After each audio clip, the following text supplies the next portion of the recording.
So you can have many different lives as an academic doctor, and that applies, I think, for any specialty. ID is not exempt from that. So typically, the ID docs that I know, they either are clinician educators or they're clinician investigators. And then there are some people who just do clinical work.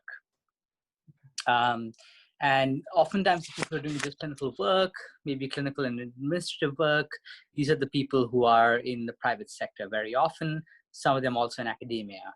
And so these are the people who are taking care of patients, either in their clinics, where they take care of patients with HIV, hepatitis C, various chronic infections, as well as acute infections.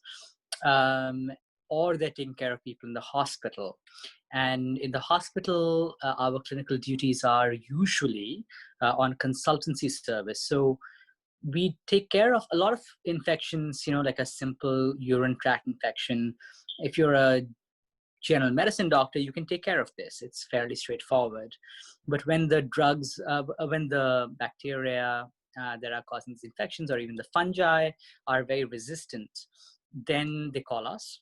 Or if it's a very complicated infection, then they tend to call us. Things like there's a bacteria called Staphylococcus aureus, which is it's almost cancer in the sense that it sort of spreads very quickly from organ to organ through the blood. So typically in that case, they've actually shown that for treating somebody who's got that bacteria in their blood, getting an infectious disease doctor involved decreases your mortality, which is the risk of dying, by 40%.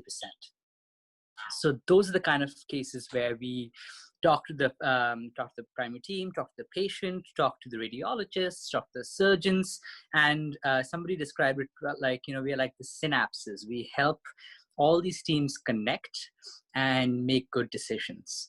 And that's actually one of the reasons I became an infectious disease doctor. Is I just thought they were the best thinkers in the hospital. They were thinking about the biases, they're thinking about the data that's available. Can we trust it? Can we not trust it? How much do we trust a certain decision? It's a very intricate field from an intellectual perspective. So it's incredible. And we spend a lot of time. We're like detectives. We delve into these people's charts, and it's amazing. Sometimes the answer lies in understanding the person. So I had a patient, for example, who came in violently ill, and it ultimately turned out, so nobody could figure out what was going on. But what I figured out when I was looking at this guy was that, he's a bicyclist, and he likes to go on these trails. He does trail biking. And so he was walking among inside these wooded areas with mulch on them. So because when the team asked him, do you get out in the woods? He said, no, I don't have any outdoor activities. I don't have a dog. So they said, okay, so a tick-borne disease is unlikely. But when I got into the depths of where he actually biked, then I realized that he still was at risk of a tick-borne infection. And instead of giving him a very fancy antibiotic course, I was able to give him a very short course of an oral antibiotic, and within 12 hours, he was feeling better. So I feel like those are the kind of moments where you feel really good about being a doctor, and we really understand people's histories and who they are, what makes them tick, and we sometimes make our diagnoses based on that. And that's when you feel really good about yourself. So that's the clinical aspect. And I think some people, as I said, some people do it 100% of the time. Some people do it 80% of the time. People like me who are clinician investigators, we spend about 20 to 30% of our time, like 20, 30% of days in the year usually, doing that kind of work. The rest of the time, people like me who are clinician investigators, we spend time doing research. And research can be, bench work. So you've got a laboratory where you are sort of doing foundational work with cells and animal models, for example. Or you can be an epidemiologist who's running studies in the field, trying to understand how something transmits and what increases the risk of those diseases, doing sophisticated statistical analyses to get those answers. Or you can, what I do is I do mathematical modeling. And what that means is I take epidemiological data and then I sort of create these models using computer software. and I use those to understand whether certain interventions are cost effective or not. So I do a subset of modeling, which is called health economic modeling. And so that's what I'm really interested in. And the reason I'm doing that is that that's a very great way to sort of quickly convert data into answers that policymakers need to make good decisions about health.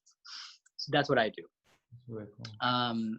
And so there are all kinds of researchers. There are translational researchers who sort of bring research from the bench to the bedside. And so there are many research options available in IDF cost. So that's people like me. And so we spend a lot of our time writing grants, doing the research, presenting our research, writing it up. So that takes a lot of time and takes a lot of specialization. So that's what I do. And then there are clinician educators who are by far my favorite people. They're amazing people. These are just magnetic human beings who are just amazing clinicians, but they also love teaching. And I think if you talk to any physician, they can tell you that there was a clinician educator who sort of changed the way they saw medicine, changed the way they operate. It's pretty extraordinary. I definitely considered going down that pathway because I do enjoy teaching tremendously. But my interest was in global health. I do work in tuberculosis, and I look at how undernutrition, people who don't have enough food to eat, they're immunologically suppressed, and that's why their risk of TB goes up. In fact, this is the leading risk factor for TB worldwide, the fact that people don't have enough to eat. And so that's the kind of work I do. I'm trying to convince governments and researchers and NGOs that this problem deserves as much attention as other aspects of TB, because it often gets neglected.